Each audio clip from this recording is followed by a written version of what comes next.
నేను అంటలేని మాట ఆ పార్టీ నాయకురాలే అన్నారు. ఏమన్నారు మిత్రులారా? మా పార్టీలో దయ్యాలు చేరనే.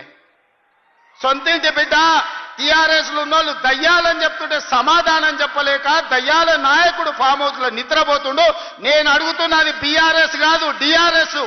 డిఆర్ఎస్ అంటే దయ్యాల రాజ్య సమితి. అది ఇయాల అది భారత రాష్ట్ర సమితి కాదు, అది దయ్యాల రాజ్య సమితి.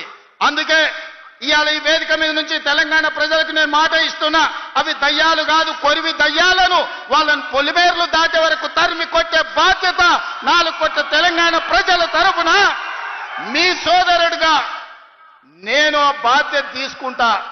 ఖచ్చితంగా ఈ కొరివి దయ్యాలను పొలిమేర్లు దాటే వరకు తరిమి కొట్టాలి. దాంట్లో మీ సహకారం ఉండాలి. నల్గొండ బిడ్డలు ముందు బాగానే నిలబడాలి అని చెప్పి నేను మా మిత్రులకు విజ్ఞప్తి చేస్తున్నా. ఇవాళ మిత్రులారా, నేను ప్రభుత్వ ఉద్యోగుల గురించి చర్చించి